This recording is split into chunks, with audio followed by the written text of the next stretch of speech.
because all of my videos are super hyper personal extensions of my self-development journey. This is very related to the thoughts that are going through my mind. Plus, I just talked to this guy on the one-on-one session like a few days ago about fear of failure and success and how to deal with it, your responses to your successes and navigating the progress and demanding the world to show you evidence of your hard work and how it's all paying off super fast and just your expectations. This was the topic that we discussed.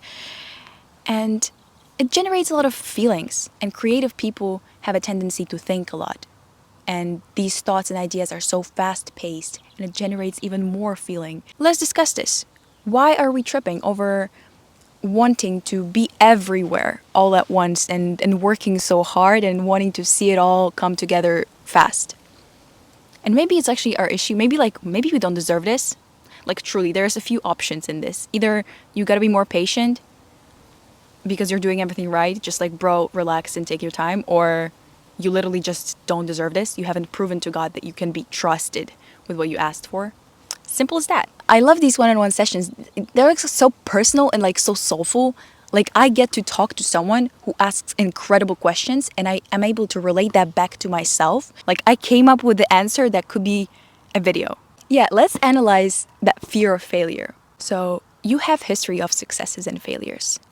And it's one of those tries, one of those chances that you give yourself, one of those, okay, let's try once more.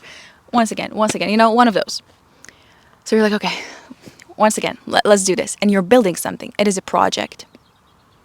And you're like excited and it's working out. And you're kind of careful about, I feel that. I feel that so much. Like I'm listening to him describe the situation. I'm like, I already want to, I already kind of like finished the story in my head. I'm like, I know exactly what you mean.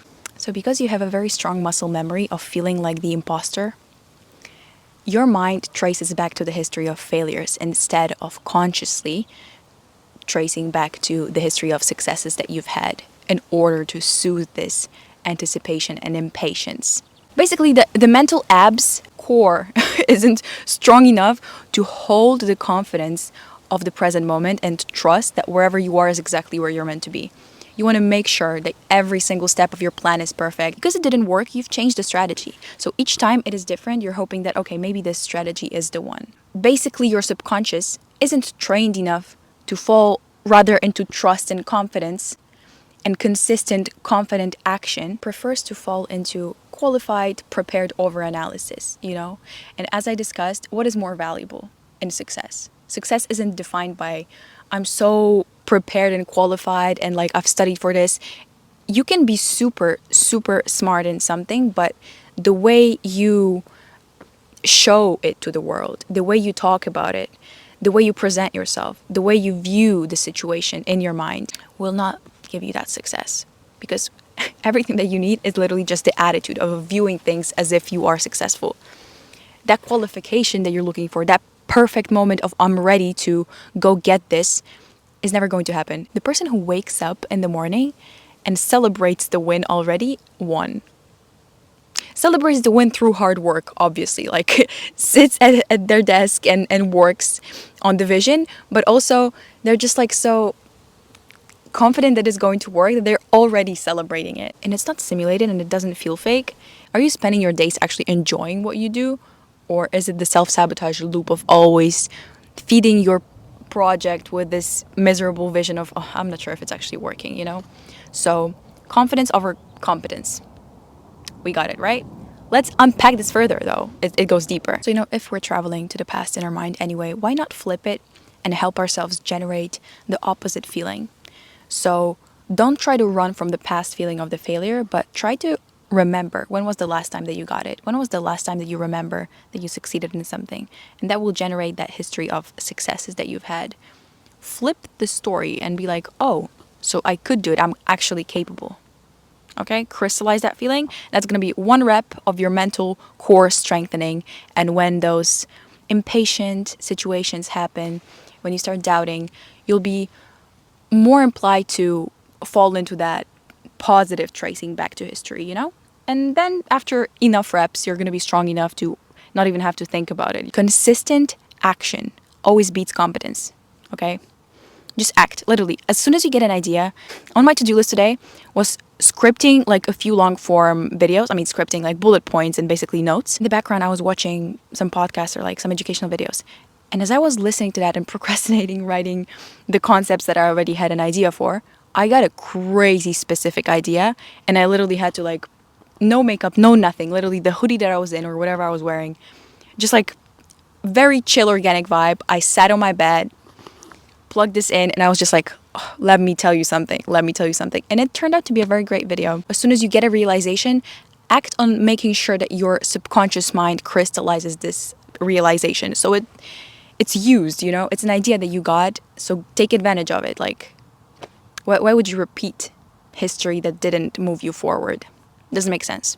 If you're afraid of failure, because essentially you could name this like, oh, fear of failure. We're discussing fear of failure. You're afraid that this idea isn't actually the perfect one that's going to give you the envisioned goal. What is failure for you? So my first question actually to that guy was like, how do you define failure? What would be if this fails, what do you mean? What do you have to do for this to fail? You mean like you're not going to achieve what you imagined? Why is it a failure? So I have an issue with like calling something a thing that wasn't supposed to happen. Maybe it's not an issue. That's definitely not an issue. That's like, I just stoically accept everything as it is and I'm grateful for it. I mean, not always grateful for it, but I try to like accept it as reality. This happened for me because this is the scenario that's playing out in this grand universal scheme of things that are for me. Like if I'm still playing this game, probably the unique set of choices and patterns that have played out that I chose with my free will are perfect. If I'm still here and breathing and still playing this game, probably I'm doing everything right. You know, everything that's happening led me to this point. I'm good. It's okay. Not a failure. Because it didn't happen how I imagined or didn't lead me to where I thought I had to be. How is it a failure? About like trusting God and trusting the unknown and surrendering, letting go. It's genuinely just in logic. Like it's logical. Why would that be a failure? This is mathematically not rational. Like you're still here playing the game, choosing certain things. It led you to this specific realization. It already is worth it. And I see a lot of success in that. If you're struggling to see how you're winning in a situation where everything is crumbling around you, then I would say work on like gratitude lists and all those like simple things of noticing things that don't look nice on the surface but actually provide a lot of deep value that can only be obtained through suffering, you know? So yeah, just define your success and failure to change your reaction to it, because it doesn't have to be fear and impatience. Just like actively hating someone means that the person has conquered you, being afraid of failure is allowing that failure to prevent you from winning just because of your misinterpretation of what failure is. So what we want to generate is this eternal feeling of peace, right? But what we can do if we want to achieve this is judge experiences based on if they went according to our plan or not. We need to be so confident, and confidence is the ultimate value generator. Confident in the fact that failure doesn't exist. It's a complete illusion. Everything that teaches you something is a win. You're meant for success. You were born to just collect success. Like, I don't know how else to put it. Wanting to never fail, running away from this feeling of defeat, is only preventing you from success. And it's so absurd because it's only because of your misunderstanding and misinterpretation of what failure is. Teach yourself that failure does not exist. If the experience taught you something, it continued your game. It continued the set of choices that you will be making. It placed you in this perfect spot of where you are and where you should be.